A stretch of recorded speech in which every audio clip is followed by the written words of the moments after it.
Good afternoon or good morning, ladies and gentlemen. Welcome to Chatham House webinar on Ukraine's energy infrastructure under attack and strategies for survival. My name is Arisa Lutsevich. I am the head of Ukraine Forum here in London-based Chatham House.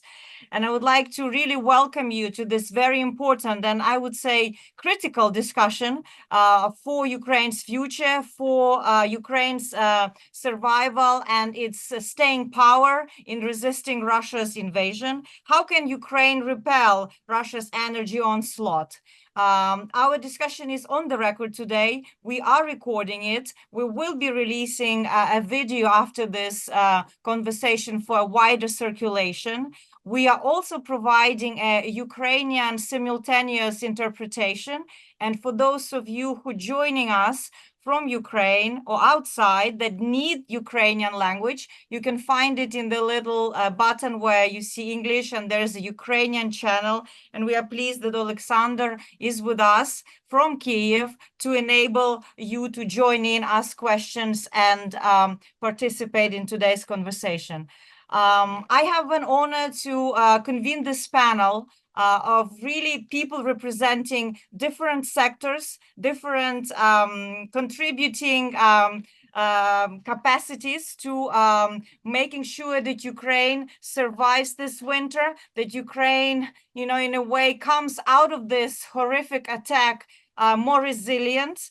I have with me today Sviatoslav Pavlyuk, who is the executive director from the Association of Energy Efficient Cities in Ukraine. Welcome, Sviatoslav. On the line from Brussels, we have Markus Lippelt, who is the team leader for energy, environment, climate, and Green Deal at the DG NEAR, and part of the large group of people assisting Ukraine from the European Union across a variety of sectors, specifically working with various financial instruments, advice, and reforms to ensure Ukraine can come out of this crisis and sustain its resistance. And last but not least, we will be joined by Svetlana Hrinchuk, who is the Deputy Minister of Energy of Ukraine. Svetlana has sent apologies. She's still on a very important meeting with the G7 representatives. We understand that it's a constant crisis management right now for a country at war, but she will join us. But without further ado, I would like to pass the floor to Sviatoslav to explain to us what is the situation right now on the ground. He is working a lot on the grassroots level with mayors, with the cities, who ask, energy is the bloodline of any modern life. What Russia has done is, unthinkable, and I don't think there's been any armed conflict or war in recent years that has where energy weapon was used so viciously against highly populated urban centers.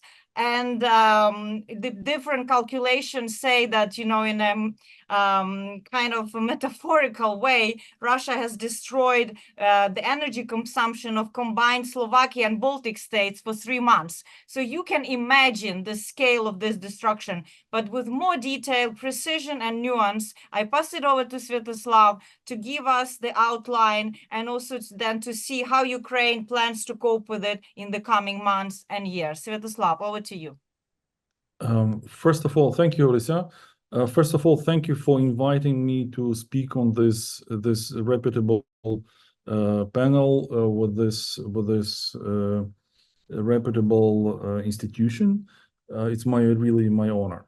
The topic of municipal resilience, municipal needs, and energy transition is itself very huge.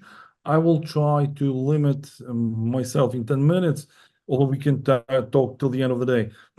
But I will start probably with one of the phrases when you say that nobody thought that Russians will do this or do that. A good friend of mine, he said one good phrase that in the moment you think and you say that Russians will not dare to do something, you already lost, because they don't have any limits, they don't have any breaks, and they do whatever they have whatever crazy idea jumps into their head. So never underestimate Russians that they cannot do something. They will. If you think they will not dare, they will. So at the end of the day, let me show you the picture, a brief summary of Ukrainian energy system, the way it looks in general. The total installed capacity of Ukrainian energy system, electricity generation system, was 52, 53 gigawatt before the war, and that was the capacity which was not used, but it had the reserve which could be used in any moment if they are needed. The total peaking consumption which Ukraine used from its energy system was 32, and that happened in 2013. That was maximum electricity generation in the last 10, 15 years, which we used. After the war started in 2013, it started shrinking, and we didn't use that much electricity. In fact, after the start of the war, Ukraine lost about 40% of its existing energy consumption, generation and consumption, so it was a kind of balance. And in winter of 2022-23, overall capacity of energy system, which enabled us to go through last winter heating season, was around 18, 19, rather 18 and a half, something like that. All the data is not public, so these are my estimation because Ministry of Energy and Ukrenergo, the system operators, they stopped publishing the detailed data which were available before the war. So in fact, the capacity of 18, 19, I would take it as a reference for more or less normal functioning of the municipalities and economy during the war. The point is that after the bombing of this March and April, May also, Ukrainian energy capacity generation, its generation capacity shrank to around 10 gigawatt of capacity. In fact, meaning that we have the deficit of basically minus 8 to 9 gigawatt.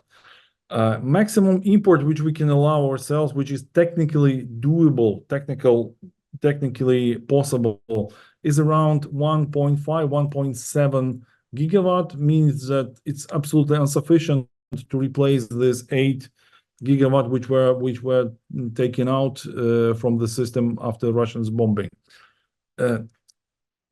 Even if Ukrainian energy companies will put back to life some of the thermal blocks, which are hydropower blocks, by the winter, maximum what we will have is around 14 gigawatt capacity. Means that the expected deficit which we will have is between 4.5, 5 gigawatt capacity of electricity. What this means, what are the implications? The implications are the following. There is a lot of different consumers which cannot be switched off, so they are protected, so-called protected consumers. I would cite here the municipal companies, water supply companies, heat supply companies, possibly hospitals, all the social care system. These are the defined consumers which cannot be switched, defended or protected consumers. All the rest is some industry and private households. If we take around half of the existing capacity of that possible, which we will have around 15, we will take 7 to 8 for industry, and for these protected consumers, means that households will get half of what they need, which means that household will be experiencing 50% blackout times, meaning the power will be down, and households have to be prepared for that. At the moment also, the brutality of situation is that Russians do have production of missiles at the extent that they can push their missiles through our air defense, missile defense, and the situation in Kyiv, which is a well-protected area, demonstrated 3 weeks ago that they can fire from 40 missiles in one place, and at a certain moment your anti-missile defense runs out of the missiles. So they can destroy it's a big danger. They can destroy the output systems of nuclear power plants, and Ukraine can have very serious blackout troubles in the middle of the heating season. And that's a very likely scenario. I will return to my initial phrase that Russians will not dare to. They will. So it means that deficit expected right now, expected deficit is around 5 gigawatts. And this is optimistic scenario. The pessimistic scenario is that this red chart is much higher. So the challenge in getting prepared to the winter is basically I would mention the following. So the electricity, any cities, they are amalgamations of different municipal infrastructure. First of all, of course, we have to ensure the work of the hospitals. The hospitals are the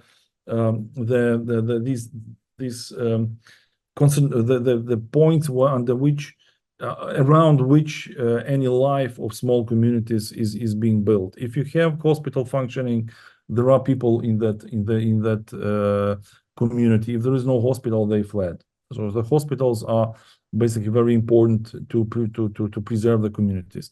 The challenge is water supply. The challenge is sewerage. The challenge are communication system, because when there's power outage, mobile operators run out of the batteries in a couple of hours, and there is no communication, which is very frustrating and very depressing factor of small communities where you have no communication. Of course, heat supply, transport, public buildings, and social care. Mobility as transport is very important, as all the world and most of municipalities, they are switching to electric transport. And with power outages, you cannot really run trams, you cannot run trolleybuses, you cannot really charge your electric vehicles. And in fact, Ukrainian municipalities need to return to diesel-powered engines, buses, and ensure some mobility availability for the communities. Water supply is one of the biggest challenges for the cities. There is a need to install the reserve generation of electricity to ensure that pumps are working. If we are going to get prepared to the winter, municipalities need to purchase the fuel. They need to get the tanks to store that. They need to organize the logistics of supply of this fuel to the diesel generators around the city. It's really very challenging also because all these costs are not included in the tariffs. And in bigger municipalities, tariffs are basically set once a year. And for the last 3 years, national regulator is refusing to increase the costs of the water, the tariff for the water. So most of water supply utilities, they are running out of costs already in June, and they are trying to get loans to pay their staff to not to lose the staff. And that's our internal problem, but it's a huge problem which government doesn't see on their radars.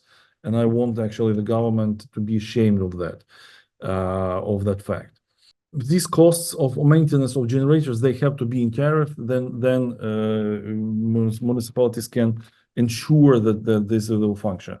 This year or last year, actually, there was a new trend set when municipal utility companies, water supply utilities, they are putting photovoltaic stations on the pumping stations, and they are getting quite sufficient energy sustainability. So they are generating electricity for the work of their pumps, and they are basically reducing also the energy consumption.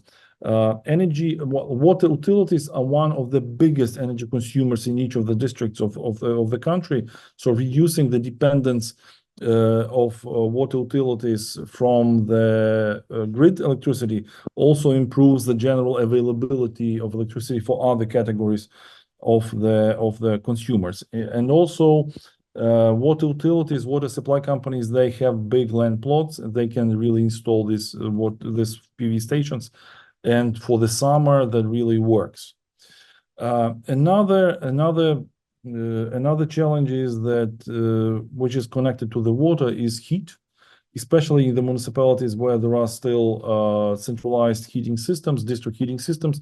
You may need to know that Ukrainian municipalities, the tendency was wrong, but it was there. Ukrainian municipalities were abandoning their district heating systems, and about 40% of municipalities, they have abandoned their district heating system in the last 10, 12 years.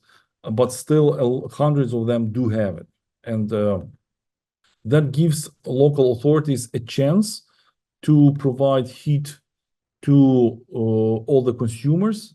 They can install the reserve generation, they can use local biomass, they can use reserve fuels, but they cannot help to those who have individual heatings, and the individual system are dependent on gas. We all count on availability of gas in the coming season, and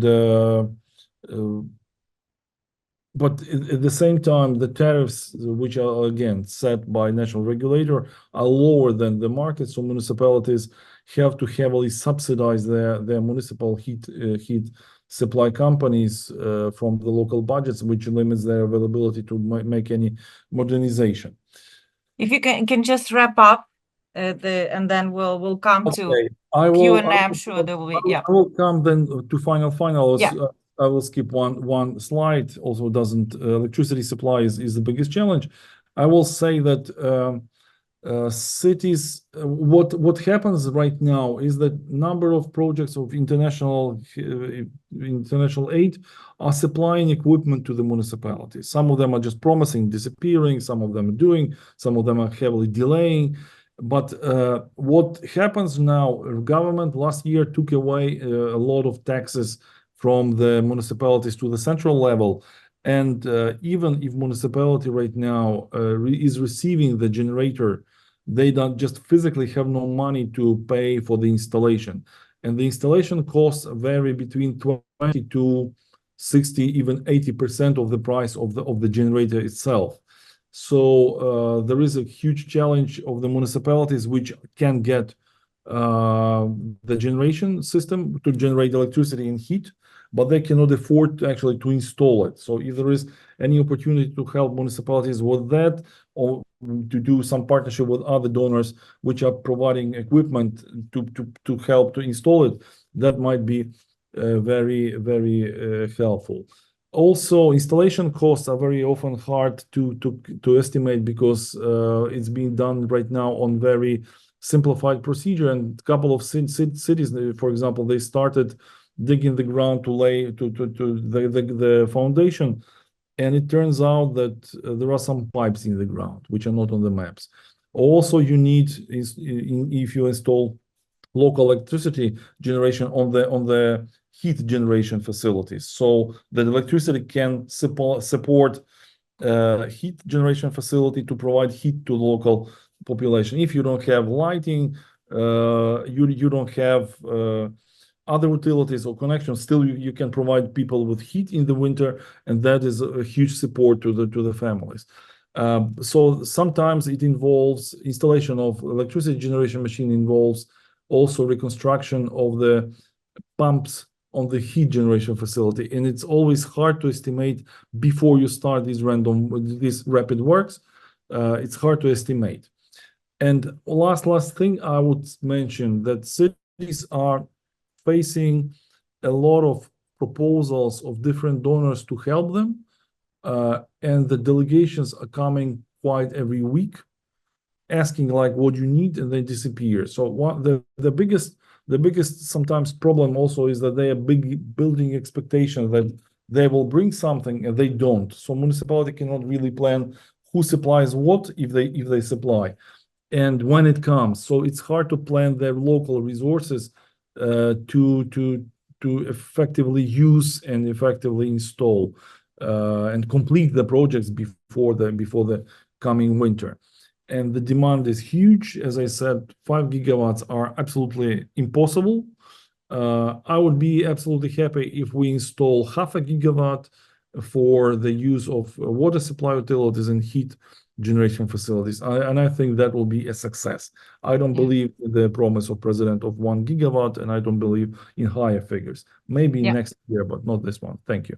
Thank you, Sviatoslav. And it's important that you reminded us all that this is not something that is happening post-war. This is happening during war. This is happening at times when Russia is not giving up any of its objectives of total war and destruction of Ukraine in a situation where it cannot actually conquer it militarily. So it wants to make it uninhabitable and wants to drive Ukrainians out of Ukraine. It wants to break the neck of Ukraine's economy, and that includes defense industry and like you've said, the critical services and infrastructure that sustains people just life, water, sewage, heating, is all at risk. I am really sorry to break the news that the Deputy Minister is not able to join us. She will not be able to respond to actually that challenge you've just voiced, that you don't believe in the promise of 1 gigawatt that President Zelensky said, I think, during Ukraine Recovery Conference in Berlin. She has been actually called to the office of the president, so I was just informed.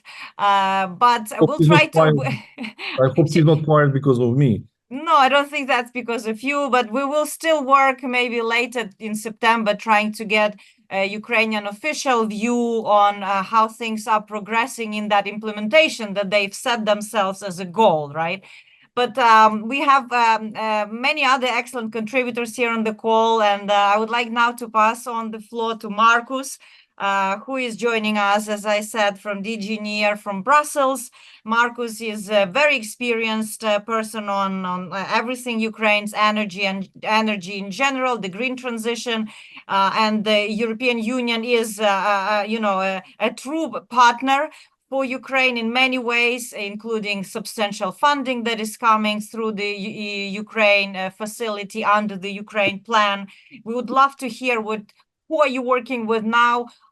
What kind of, maybe if you, Marcus, have this information, what is the official Ukraine's government ask to you, especially with regards to filling in those gaps in generation? And what are perhaps your main concerns? Like we've heard some from Sviatoslav. What are the bottlenecks at the local level? Perhaps you can point to some of the bottlenecks, if there are some, at the national level. Over to you, Marcus.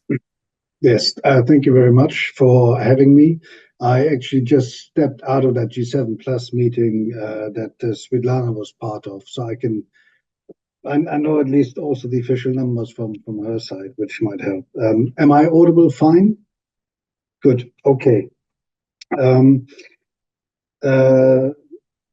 In terms of the energy system as such, let me make a few comments there. Then the challenges that were currently outlined, let me make a few comments regarding those as well.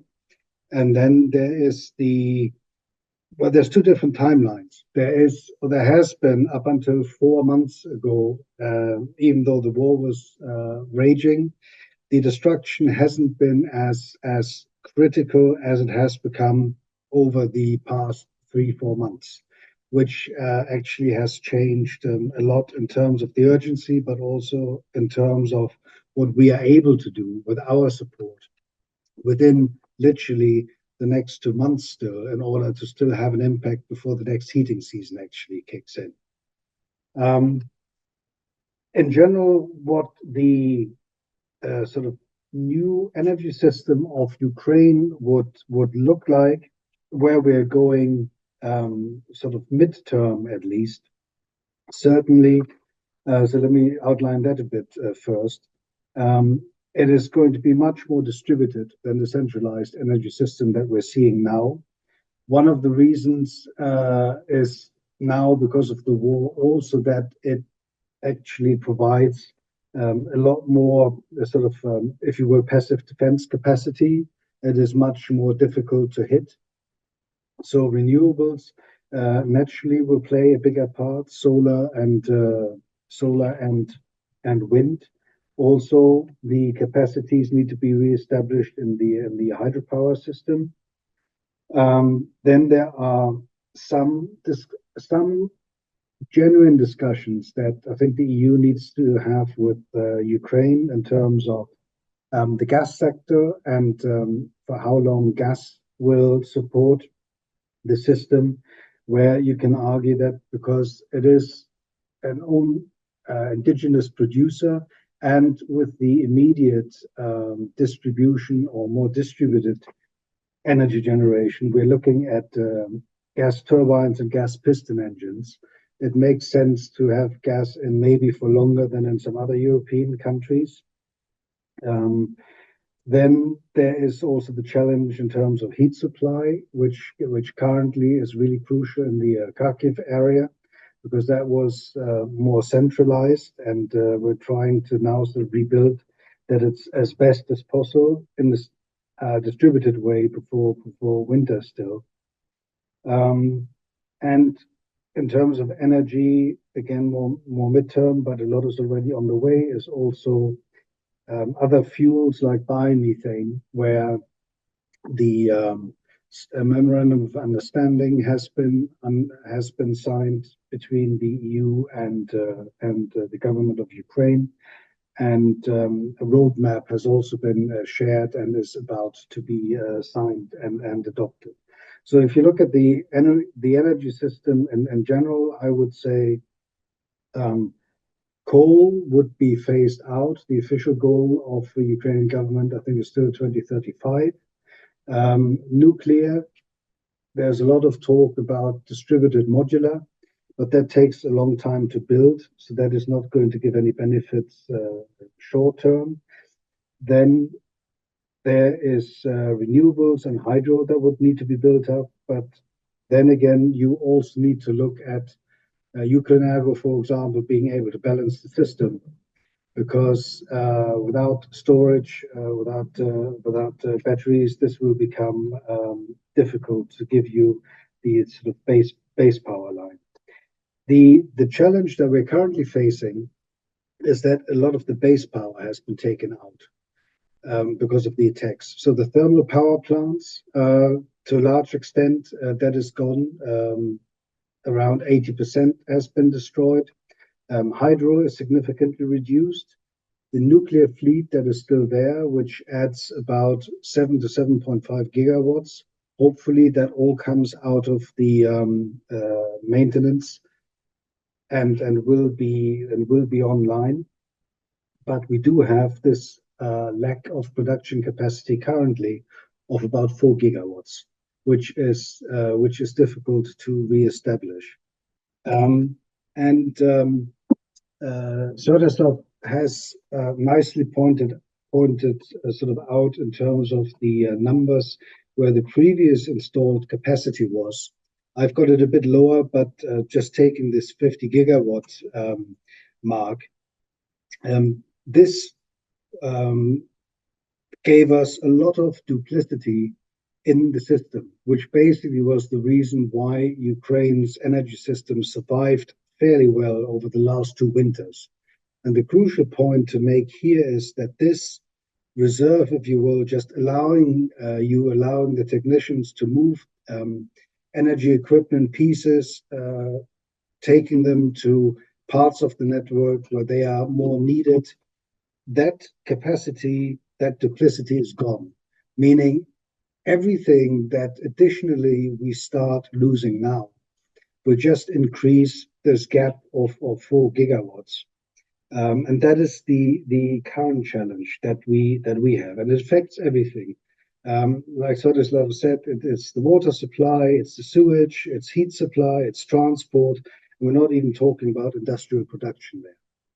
So what we've been doing at the Commission, first of all, for the midterm or longer term, in terms of providing stable financing, which ultimately benefits the energy sector and the energy network as well. You mentioned it, is the Ukraine facility, where we are talking about three pillars, if you will. Pillar one is basically for budget support to the government, for financing of the running the state, running the military. Then there is the pillar two, which we call the investment facility. This is something which we've started with the first call of top-up projects, and this is moving ahead. There we are combining, if you will, our finance together with the IFIs to get more leverage. But this is something which will not deliver much still before the next heating season kicks in. But it's more midterm. And then there's the third pillar, which is all around sort of technical assistance. And that we might use some of that for the urgent needs now. But again, it is something more midterm. If we focus just on the winter, it is financing that the EU does via the UCPM, our emergency response center. That is donations from member states directly to Ukraine, and it is via the Energy Emergency Fund, which is run in Vienna by the Energy Community Secretariat for emergency equipment. There, we are trying to maximize with the finance that we have the production capacity that we can sort of get for that money. And that is really a mix. So what we're doing is financing partly distributed gas turbines, gas piston engines, but also financing, and this is the bigger price, the re-establishment of destroyed capacity of power stations, also including thermal power plants. So for the immediate term, if you want to go for the big gigawatt adds, certainly something that gets you beyond 1 gigawatt, you need to look at that too, and not just at distributed new facilities. So that's what we're currently doing. We're hoping to, together also with the US, to still add around 1 to 2 gigawatts. And this depends a lot on the capacities that Ukraine has in country by private and government enterprises and the technical and human sort of capacity. So it's a challenge, I would say, moving really into this winter.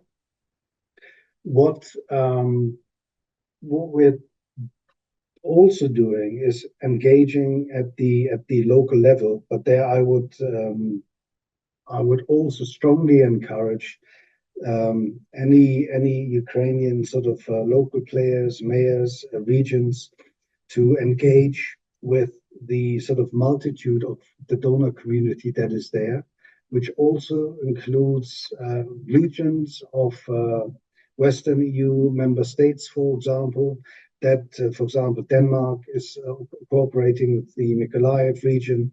There are others which are already on the ground.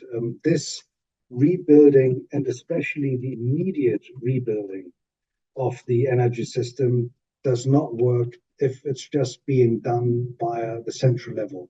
Central is Kyiv-based and central Brussels-based. It needs really the cooperation on all levels. I know there are initiatives in terms of installing solar on the hospital roofs. It was pointed out that for the community to stay intact, hospitals is one of the key infrastructure. So things are being done in that area too. There have been the Ray of Hope projects where Enel donated solar panels to Ukraine. These are now being installed. These are projects where you have a centralized maybe kickoff approach, but then it, in terms of installation, everything quickly is being moved on to the local level. There is a Danish producer in terms of mobile solar and wind units, which you can use in areas of the country where you're completely cut off from the grid, but where you can thus, in a standalone mode, create electricity and heat for small communities. So these are all things that we're doing. We need to do a lot more of it. And again, I'm fairly confident that what is on its way in terms of financing, in terms of methodology, in terms of the enlargement track that Ukraine is on, that where we are regarding the midterm, there's been impressive progress by Ukraine. The real challenge we have right now is getting through this winter and using all the capacity that we have, and that certainly means a lot of local as well. Let me maybe stop here. Thank you very much, Marcus. I think it's very important to what you pointed out, that the new energy system is emerging in this, right? In a way that Ukraine inherited the Soviet map of energy location, generation, very much heavily placed in the east, exactly the areas where, you know, a lot of fighting goes on, but that's where the industry was. So now not only is it going to be geographically dispersed and differently placed, but also the mix, the energy mix will differ, the distributed, the hydro, the renewables. And what was striking that already last year, I've looked up at some numbers that Ukraine has installed quite a lot of solar, even before this destruction, more than wind and gas. But solar seems to be one of the more kind of fastest growing types. I understand it's not panacea, so to speak, and it's not solving this particular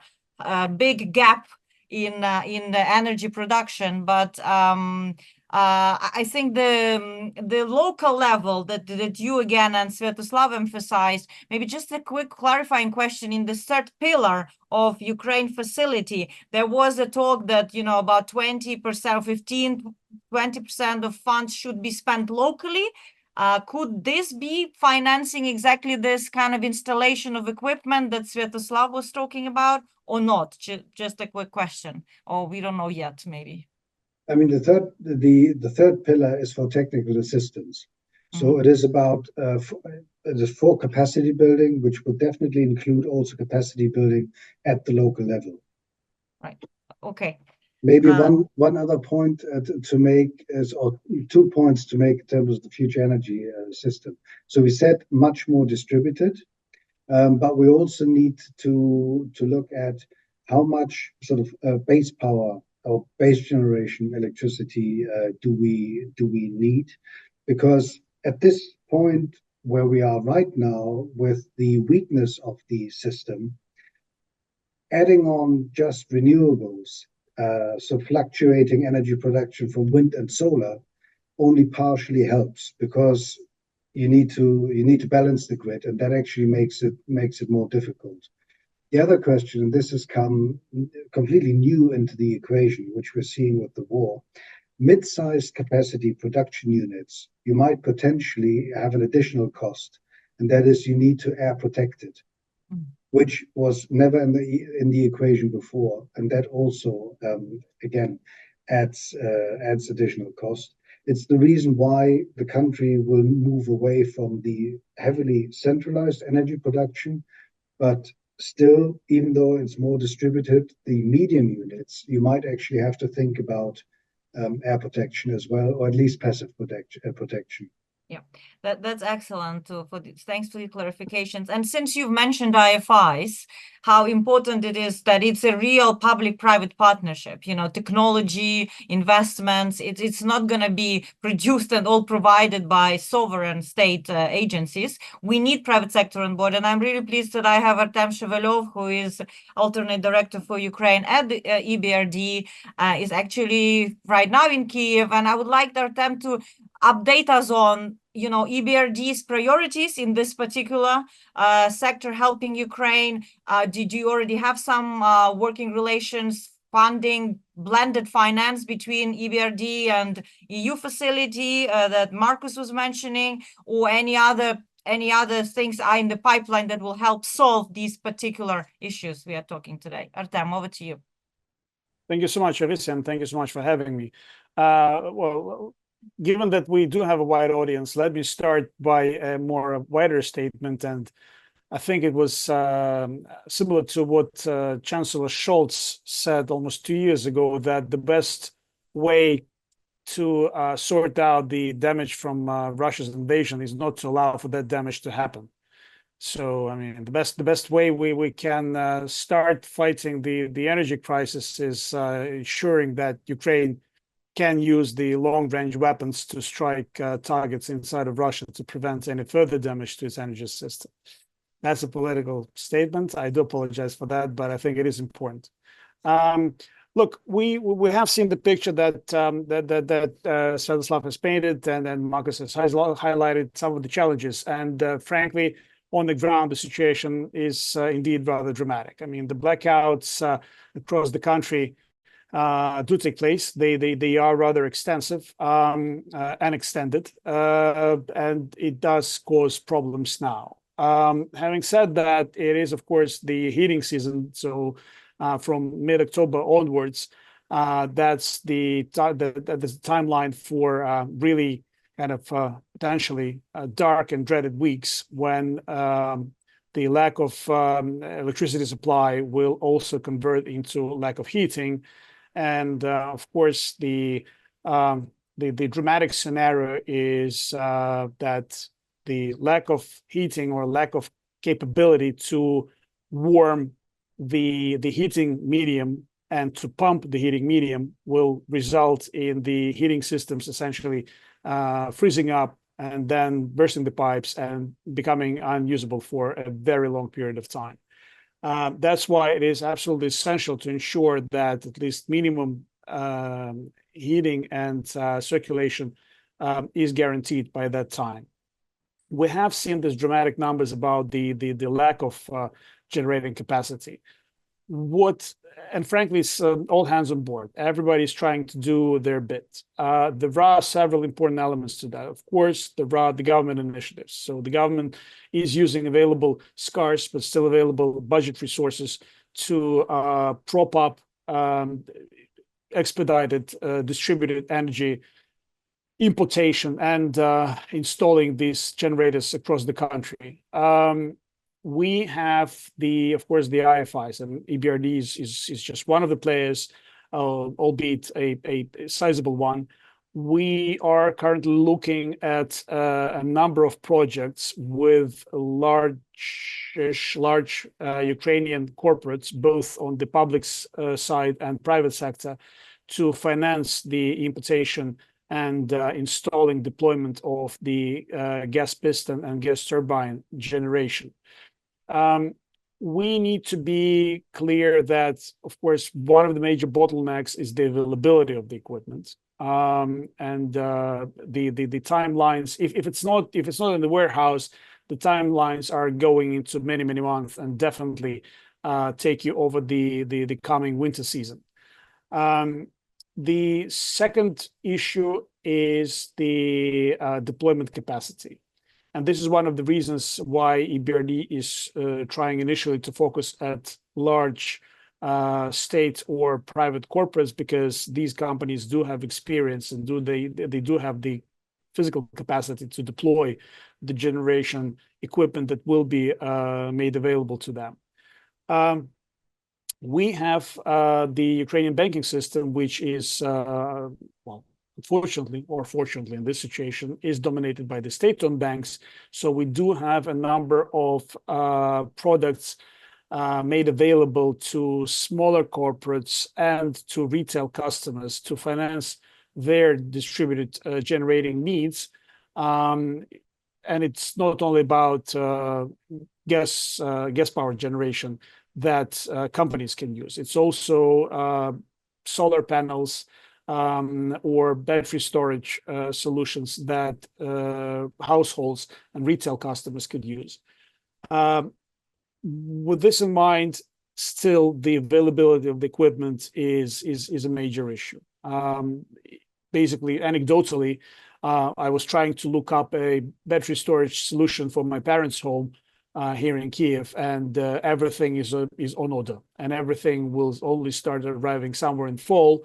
And you can imagine that with the demand peaking now, potentially the delays in delivering this equipment are even longer. So again, for anyone in the supply side, I do plead with you to look at the possibility of even swapping the clients in your kind of delivery schedule and maybe delaying some of the deliveries to other parts of the world, but prioritizing deliveries to the Ukrainian market. And let's not forget, yes, the war is happening, but Ukraine is a premium market today. I'm sitting here in the hotel in central Kyiv, and the first thing I see when I go out to grab a cup of coffee are a bunch of battery storage salesmen there in the lobby pitching their products to the Ukrainian clients. So that is definitely a hotspot now. I think that the next question would be what we can do beyond the obvious, so beyond the gas power generation and small-scale renewable solutions that can be deployed quite rapidly. The elephant in the room is, of course, the nuclear power generation. This is the critical part of the Ukrainian, well, it has been the critical part of the Ukrainian energy infrastructure. Now it's essentially a life or death supplier. The issue with that is the distribution of that energy. So there is sizable generation concentrated with the Ukrainian NPPs, but the issue is, of course, getting that electricity across the country and making it available to the consumers all over Ukraine. This is a separate topic. I'm a financial expert. I'm not a technical expert, but Ukrenergo, which is the Ukrainian power distribution utility, is also a critical client.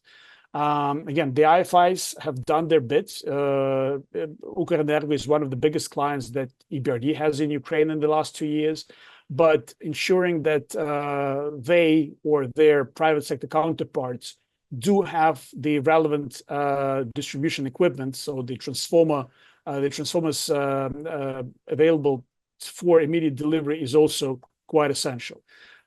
This is something that started last winter, so winter 22-23, when Russia initially started knocking out the energy system. So this work is slightly more advanced. So I am hoping that distribution will be in a better shape than it was, let's say, 12 months ago. Going forward, renewables, biomass, yes, that's clearly everybody's focusing on that now. Sizable solar, industrial scale wind, again, definitely something that is now very much in the focus in Ukraine. The problem is the timing. All of these projects, they will take at least 12, potentially 24, 36 months to implement. And this is a bit of a problem. So the Ukrainian businesses, including large corporates, are really focusing the next 6 to 8 months in their plans for now. And from the financing side, that kind of shifts our focus as well. We're trying to see what we can deliver to the clients, to the Ukrainian power generating and power distributing community now. This is not to say that there are no longer term plans. I mean, we just in Ukraine, sorry, DBRD, where we've made even relevant changes to our approaches to ensure that we are in the position to finance gas-fired generation in Ukraine, purely because this is a decision that can be deployed immediately. Let me probably stop here and try and answer more questions. Thanks, Artem. Great, you can stay with us. And from what I understand is that there are a couple of questions also from the private sector's perspective here. We'll take them in Q&A. But it's important what you said is that Ukrainian companies are also taking initiative. They are seeing how they can produce some kind of autonomous generation for their own production facilities. They're looking for technical solutions. They're investing what they can, where they can scrape, resources, borrowing from their own savings. So, it's like everybody's moving. It's the situation is, and there's a certain competition for, funders, for equipment. And thanks for pointing out about the availability of equipment. In the end, it's similar to, armored, for example, ambulances that Ukraine needs. It just is not available at the scale on the market because, honestly, who was prepared for this type of war that Ukraine is now having to address and defend itself. So before we take more Q&A from the box, and you as speakers, you can read through some of them. If there's anything that catches your eye, you can come back. But I'd like to bring in Alan Riley, who is an independent expert and knows Ukrainian energy quite well. It'd be great, Alan, if you could reflect on what you've heard. What are some of the blind spots we are not talking about? I know that you looked extensively at how some of the largest cities in Ukraine, such as Kharkiv, that is literally on the front line, but with still around 1 million people living there. How can cities like that survive, basically in the war zone, at the same time sustaining some level of normalcy? Are there solutions? What needs to enable them? What could enable them? Yeah, well, thank you, Arisa. Thanks for the introduction, and it's a very interesting panel. I would make a number of observations which may be of use. One of them is that you can see where we are and how we got to where we are, because initially what happens is that the Russians start attacking the energy infrastructure, and the initial call is essentially for restoration and replacement. So there was a huge call in 2022 for more transformers, for spare parts, and we were scouring the world for these sort of things. But of course, the Russians continually hit the network. And one of my observations about all of this is that we have to switch to wartime mode. And what I mean by that is that, and I've seen lots of lists from different Ukrainian cities of all the things they want, and largely those lists are of things which have been destroyed. And we don't ask the question what it is we might need to actually sustain power generation and power capacity over time, given the enemy action. Because the real problem here is we always have to remember the enemy gets a vote. Now we can't simply continually to replace things or do the same thing when they know where the power generation system is and they can take it out, and indeed the network. So one of the questions is, what do you do? And this actually then links into the availability issue. One of the areas where I think we could look at is because there is this issue about where is the kit going to come from. And obviously, if you ask General Electric to build a new gas-fired turbine, it's 18 months to 2 years, whatever. The secondary market in gas-fired power stations, gas turbines and mobile generators is very large. And so you can look at that market. Now, I know there is suspicion in Ukraine, various bits of kit have turned up and have not worked, but there's a global secondary market which is worth billions of dollars, and it wouldn't exist if the stuff didn't work. And we can, if necessary, create a screening process for that. And you can see how that could be used in a number of different ways. I know there is a plan at the moment to create distributed, and it is operating to some degree, to create a distributed power generation system across different Ukrainian cities, where we could potentially access far more kit.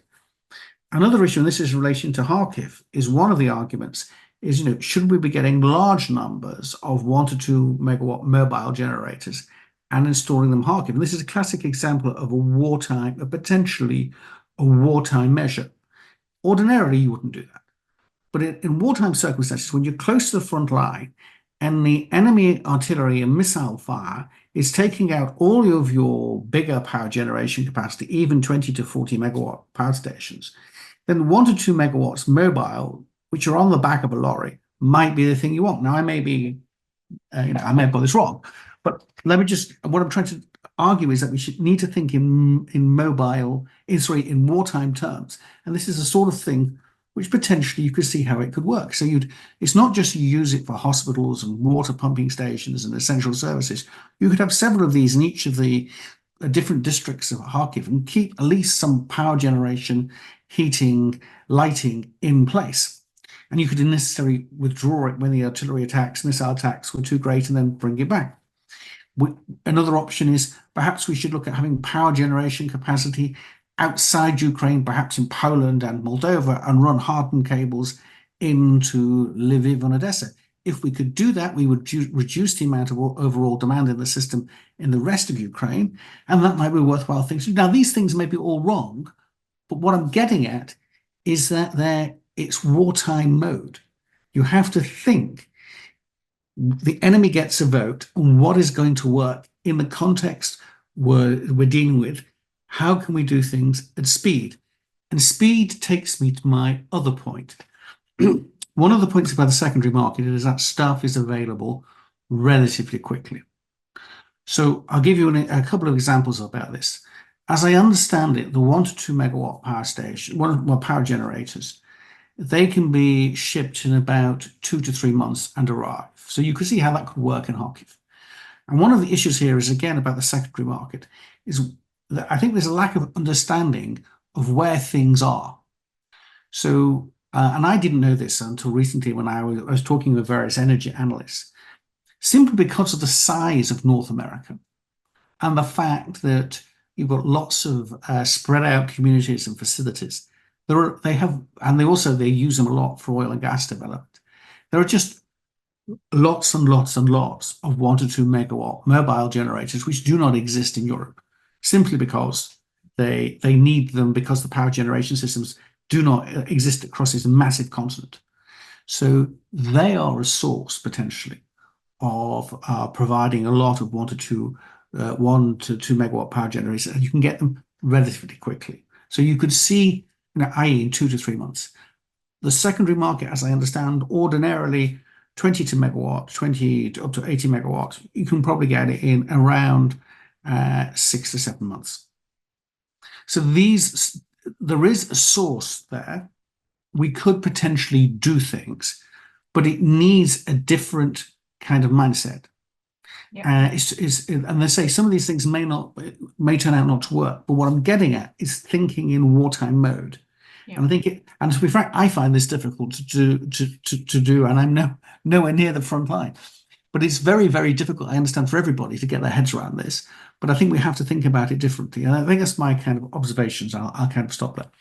Yes, thank you, Alan. I think it's interesting. You added a couple of more kind of approaches that could be pursued. And I understand the tension between short-term, and more sustainable, resilient mid-term solution. But as you say, I mean, Putin counts on breaking Ukraine's morale. And Putin counts on actually convincing Ukraine that this war is not winnable, right? So he wants Ukraine to capitulate, something that Artem was saying at the beginning, more in political terms, that, Ukraine needs to continue to sustain its fortitude, and energy is so important for that. So let's go around and I'll pick up a couple of questions and address them to the audience. And maybe one thing I wanted to ask Sviatoslav first, that connects equipment and human capacity to actually install that equipment, whether people have training on the local level when the kit is arriving. And it made me think again about the EU facility and the third pillar about technical assistance and capacity.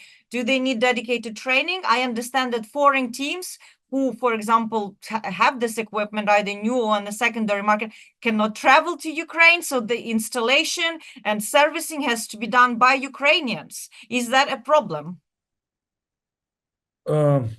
It's very tricky. Some of the machines could be serviced by Ukrainian teams, but the new machines which are being submitted now or sent now, delivered now, their warranty conditions is that you have to purchase the technical servicing only from the producer.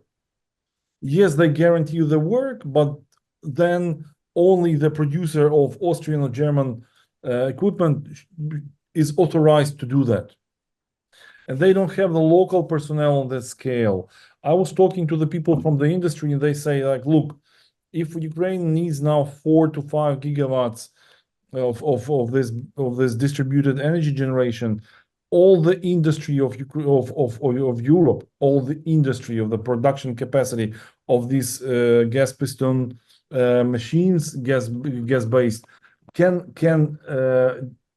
produce that amount of machinery in 2 years if they stop all the contracts with all the third parties and work only for Ukrainian market.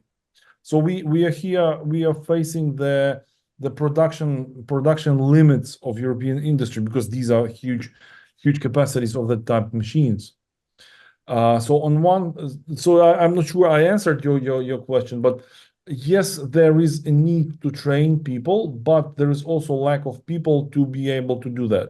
And some of the producers will not agree for somebody else to service their equipment. And that will also involve long-term presence of these companies with their servicing departments in Ukraine. And I mean, that has to be negotiated and built. That's something which is not likely to happen within 4 months before the winter. So then maybe it's a good moment to bring Marcus, because again of the investment pillar of EU assistance to Ukraine and private sector. There was also a question that was in the chat from Wilfred and Matianelis about kind of, on one hand, incentives. Does Ukraine need, or Ukrainian government needs to establish some specific incentives for the private sector or for municipalities? And should there be a specific insurance, state-backed, for private investors who could come now in wartime to invest in energy generation projects? And is EU considering this kind of facilitation for private sector? I mean, the insurance question has been on the table, and we've tried to work it ever since the London Recovery Conference.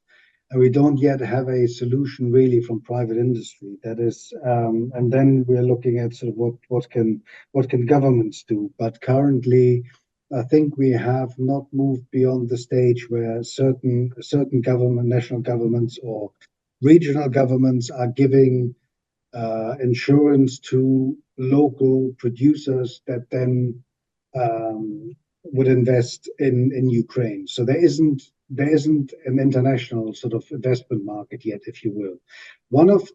I would always argue that one of the best insurances that Ukraine can give is actually move quickly towards adopting the EU acquis and EU rules, because that ultimately is one of the big insurance guarantees that you can put in. You've got institutions where you can take up complaints. There are standards that are being adhered to, so that is key.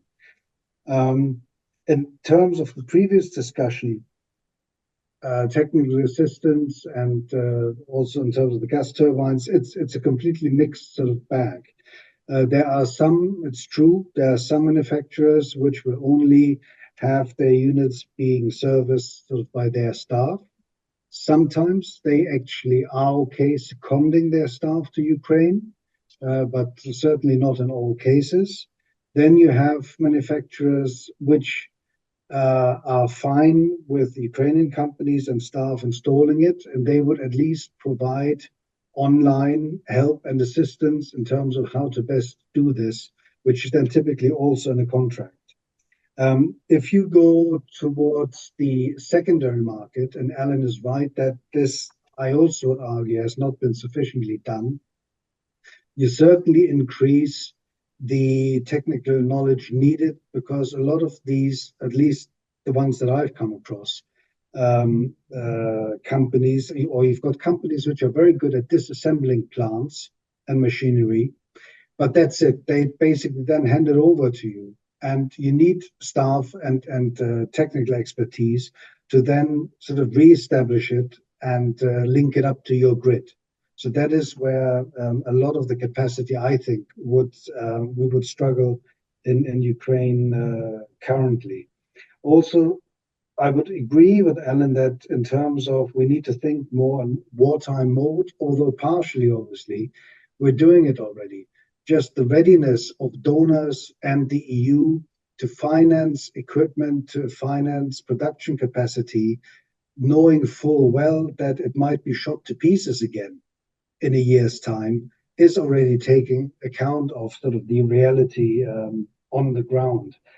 The plethora of diesel generators that are flexibly in the country also caters for that partially. The problem obviously is you don't know what the diesel price in winter will be, apart from sort of the air pollution that they give off and sound pollution. But in parts, we certainly are in wartime mode, if you will, but we could potentially be more strategic about it. And that includes the Ukrainian government, meaning for certain regions, there is one, if you will, best practice approach, which in another region would look very different. So that I do not see strategically fleshed out enough. And that could certainly, I think, still be made more realistic scenarios. And Marcus, just to ask for you, because I'm sure on the bilateral level working with the government and various authorities in Kyiv, is there like a multi-agency task force for emergency, solving these problems? What is the Ukraine's capacity right now to handle this issue purely from the governance perspective? Well, this is Chatham House rules, right? No, it's on the record. I'm sorry. I think there are several departments within government that are struggling not just with technical capacity, but just with human capacity as well. And that is a challenge because everybody tries to do the right thing.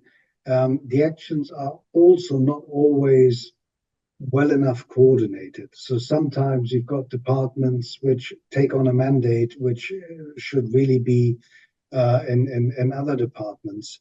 But I would argue the government is doing the best it can, or in general, all players are trying to do the best they can to contribute with the knowledge and the individuals they have. I would argue that certain things that Ukrenergo is doing and DTEC, simply because they have the capacity, I would expect that to be done by the Ministry of Energy. But again, you use the facilities, you use the capacities you have. It's impressive what has been pulled off thus far by the government, I think. But certainly the technical needs, the technical capacities, the need for technical assistance is definitely there, and it's big. Thank you very much. I'd like to ask maybe this question, address it to Sviatoslav and Artem, because you are, in Kyiv at the moment. This is the question about the Spain threshold, given how much suffering there is, how do you experience the further determination of Ukrainian people to resist? And there were also a question about the specifications, maybe it's more to Sviatoslav, about the types of generators that are needed for water, facilities.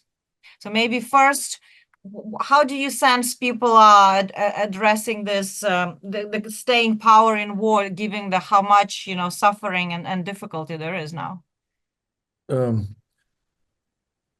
Most of people in Ukraine, they are very tired.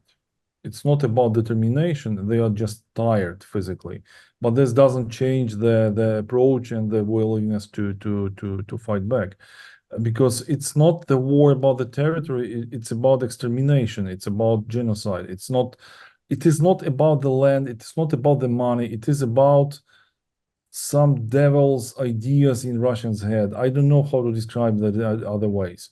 They just want to see us dead, and we just understand that if they come, I mean, we are not here.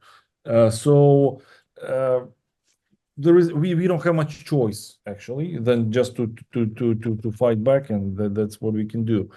It's good that this war is going on for 300 years now.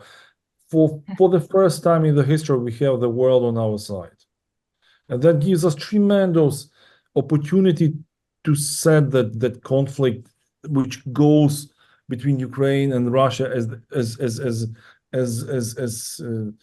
nations for whatever reason, I mean, we are just defending ourselves. But as I said, with the world's support, we can finally bring that long-term conflict to it's not 2 years, it's not 10 years, it's centuries now, and we can have sustainable peace in that part of the world. And about the second, water equipment, different the generators specifically, a lot of people were asking. different utilities have different needs. For example, Lviv as a city, it has the water supply line of 120 kilometers. Other municipalities have like 2 kilometers. It depends very much on the. But if there is an opportunity to bring that kind of generators, I'm more than sure that most of water supply utilities will be more than happy to get that. If you just let me know, we'll try to organize that with either with our association or with the association of water supply companies in the country. I mean, it's really very important. Some smaller utilities, they have very high tariffs. Smaller companies, their tariff is set by local community. The big utilities in big cities, they're set by the national regulator. And local communities, they are much more flexible, so they have tariff basically 3 times higher than Lviv 1. And Lviv 1 is not allowed to be set higher Kyiv 1 because national regulator thinks that no way. No, don't ask me why, but just but in that sense, local communities are much flexible to and they are saving money on subsidizing the company, so they can actually invest in the modernization or purchasing of the equipment, or if they have money, or at least installation of that equipment. Bigger cities don't have the luxury, and I can just ask Commission, having Marcus here, just put the issue of the tariffs every time you see Ukrainian government people. I mean, I don't see any other opportunity but just to press that through the international community. I mean, they are just killing municipal water and heat utilities with a governmental decision with NKRKP and national regulator. This is why I'm asking for your word in the negotiations. Thanks for bringing that up. Yeah, and then, you know, indeed, how critical it is right now that Ukraine is on the, you know, accession talks. That gives, you know, that gives a lot of leverage, and also exactly the interoperability of Ukrainian energy system with the European, which we do know exists and existed. Ukraine was even exporting electricity to the European market. And then maybe I want to ask that Marcus after, but maybe Artem, there was also a specific question whether EBRD could be funding relevant suppliers to set up production in Ukraine as joint ventures. Some of these could be placed in western part of Ukraine, away from, you know, everywhere Russian missiles reach. So it's not but at least the impact is less than in Kharkiv or in the east. And could this be set up and funded by fund from EBRD? Are you considering something like that? Look, the simple answer is yes. Look, EBRD would look into any project with of course clear, transparent shareholders, investors, and we would give priority to the projects in the energy sector or in the production of energy equipment sector. But let me be brutally honest. I appreciate it's not a Chatham House rule, but there's not really a queue of international investors looking to come to Ukraine. People still, there are 2 sides to that. It is still country at war, but there is also lack of war risk coverage. And again, this is something that is absolutely critical. There is natural limit to what the Ukrainian government can do, just pure financial limit.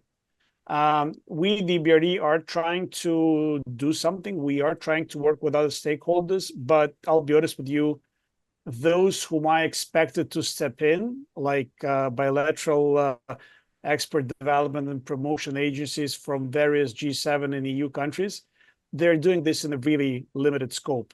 I'm being super diplomatic here. The only, more or less, the only agency that is doing something is USDFC.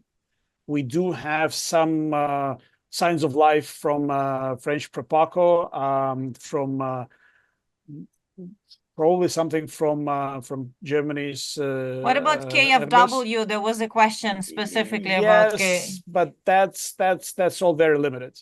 Again, I'm not here to criticize. I'm here to try and find common ground. But if you do talk to your own relevant agencies, please do that, and please be very insistent. And again, it's not because they are not doing their job. To the contrary, their job is to ensure that their own beneficiaries, which are the governments of G7 and the European countries, do not suffer as a shareholder, right? But I mean, from the credit risk point of view, the best project is the project that you just don't finance, because then the money sits there and you don't have to put any risk on them. In Ukraine, there is clearly a war risk. Is it detrimental? Is it the level of risk that should prevent the project from happening? No. Look, it's the biggest country by landmass in Europe. There is, I mean, Kyiv, it's, what I don't know, Sviatoslav, help me with geography. It's probably 500-600 kilometers to the nearest front line. Lviv, Western Ukraine is even further away. Yeah, you do have missile attacks, but it's still a very large country where you can locate a production facility in a locality that will be far away from the front lines. And this is definitely something we should support, and this is definitely where support from bilateral agencies would be vital. EBRD alone, we're doing our best, but there is just natural limit to what EBRD balance sheet can carry. But can I also, Larissa, make a comment on the first question on the how Ukrainians are coping with that? Yeah, I mean, it was an excellent point by Sviatoslav that Ukrainians are very tired, but it's a very interesting kind of tired. It's a very resolute fatigue, if there is such a thing. But we also keep forgetting. I'm old enough to remember the 90s, and look, in the 90s we did have blackouts. I mean, Kyiv had blackouts, not too many, but still. Other parts of the country had very lengthy blackouts, and somehow we still survived. And not only we have survived, we've forgotten how it was to be for hours and hours without electricity. So yeah, I mean, we'll live through that again. Is just making sure that we know that Ukrainians know that there is support, there is attention from our international partners.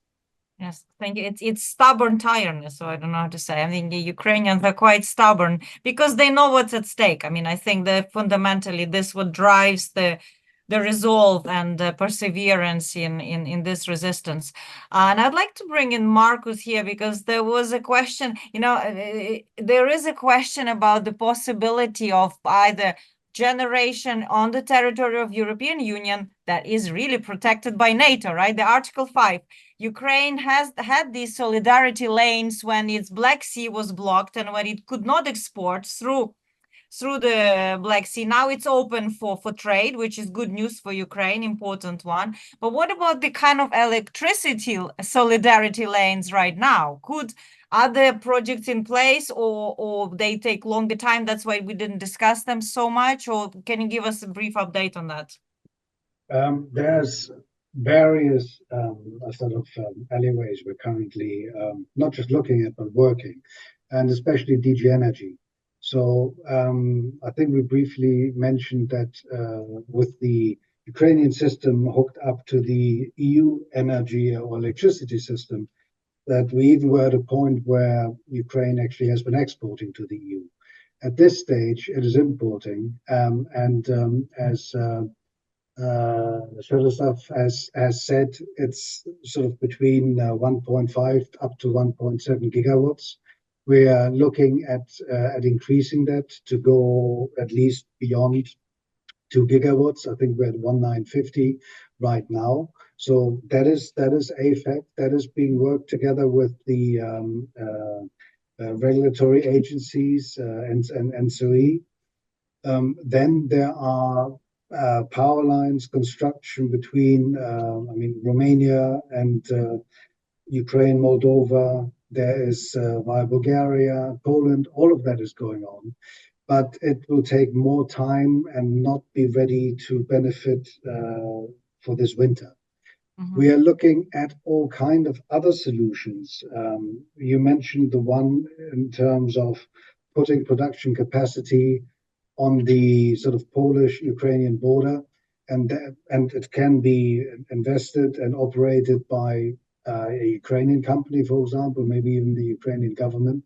But all of that you legally need to thresh out and how this actually works. There's an option of power generation capacity installed on ships, which could be an interesting option for the Odessa region, for example. That's something that is being looked at.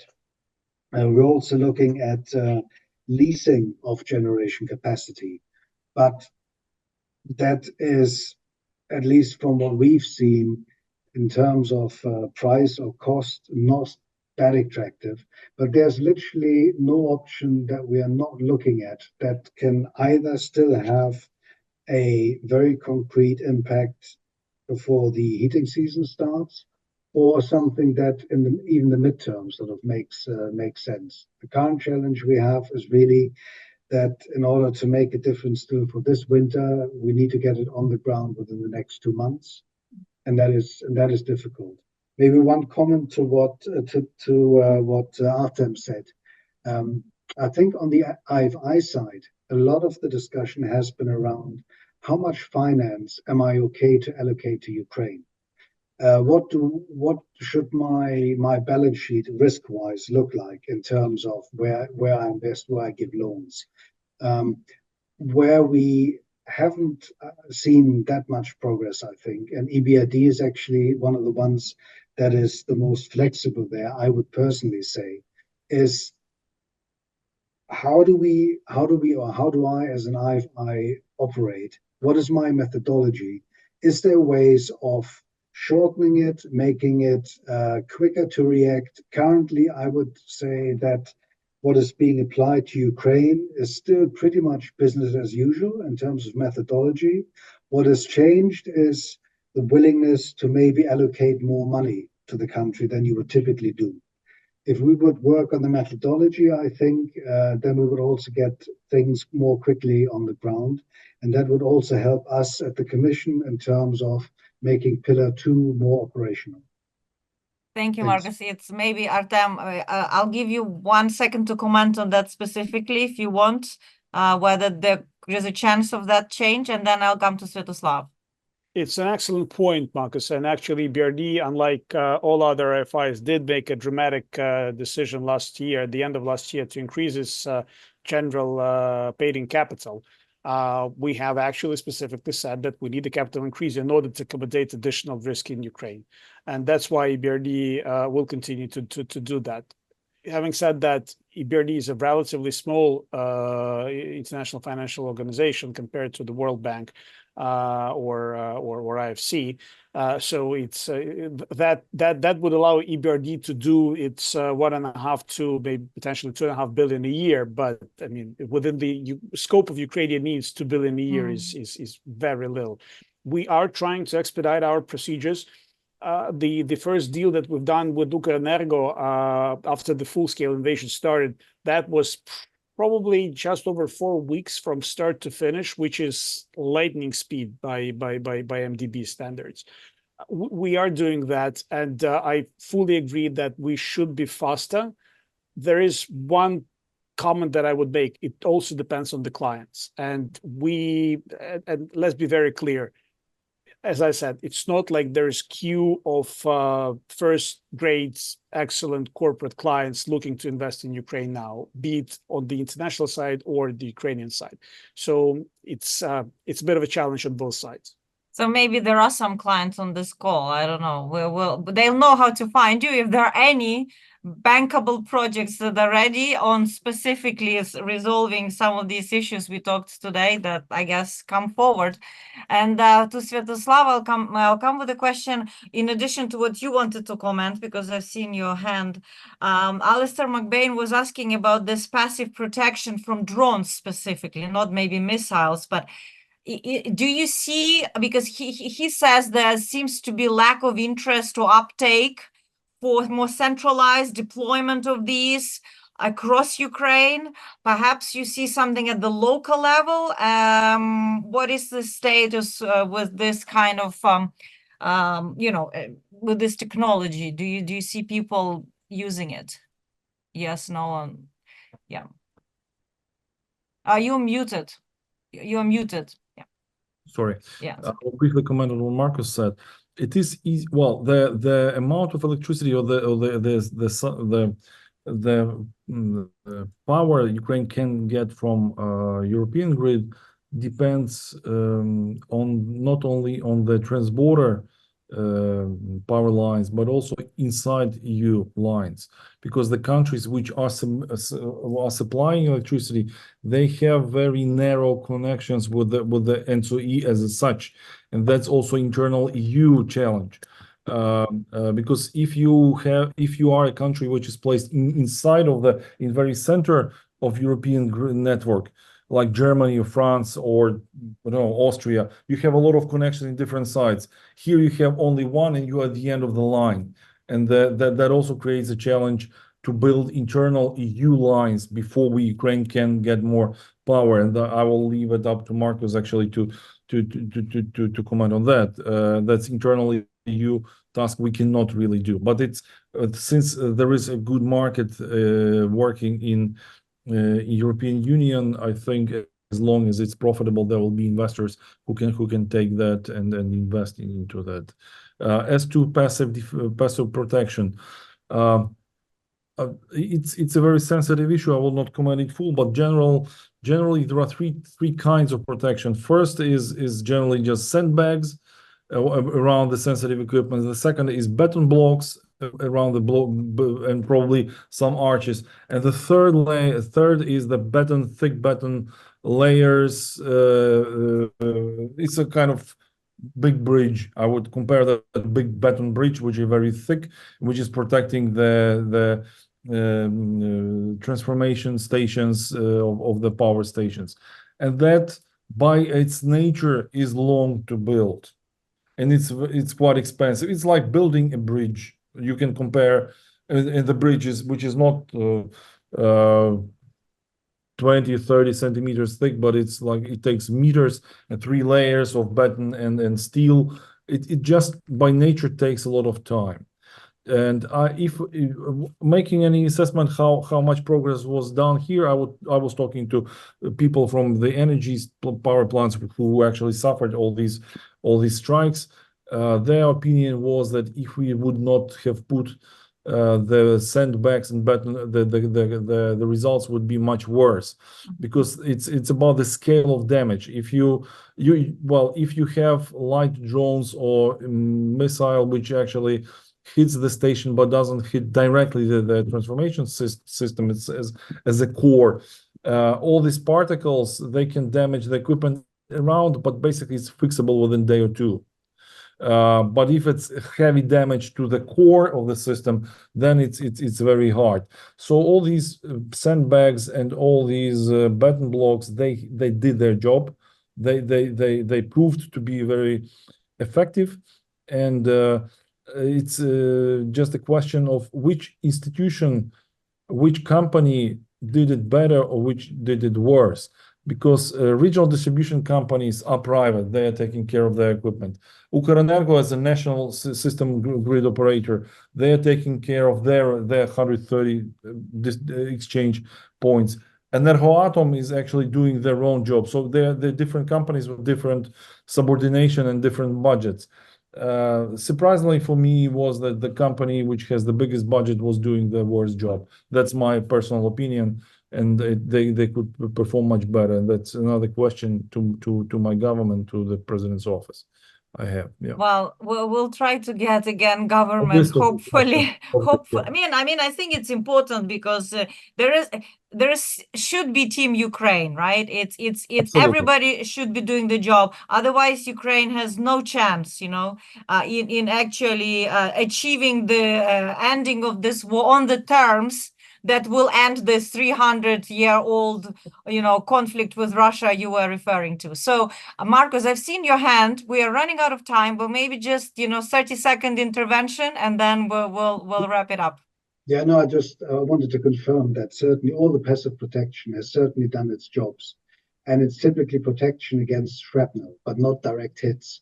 And the problems that we have had basically the last 4 months was missing air defense capabilities. And we thus had direct hits on the infrastructure. And that also with the passive protection, you're not able to really prevent. So that's been the problem. It's getting better now.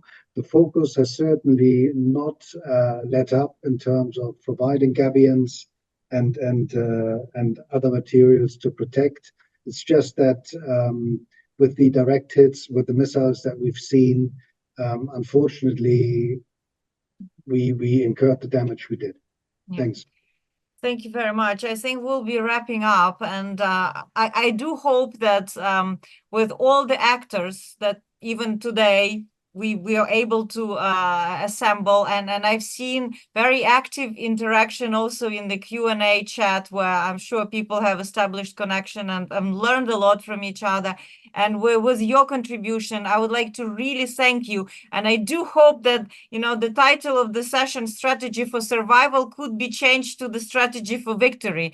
Because, not only Ukraine needs to survive, but Ukraine needs to ensure that it wins this war on many fronts. It wins this war on the energy front, on the battlefield, on the information front, on the economic front. And like Sviatoslav said, with the partners, Ukraine is not alone. And we are here in Chatham House to keep up raising critical issues that arise as this war goes on, look a little bit forward, and we will have another series of events, starting from September and towards the end of the year, looking at how we can defeat and deter Russia jointly as a community of transatlantic countries. And I would like to thank you, the speakers, for taking time in July from your busy schedules, I know, with multiple engagements and lots of crises on your hands and meetings, to spend an hour and a half with us. Apologies again on behalf of the Deputy Minister who could not join us today, but we'll try to compensate that later. And we were on the record. The recording will be public. And thank you very much. Enjoy the rest of your day. Thank you so much.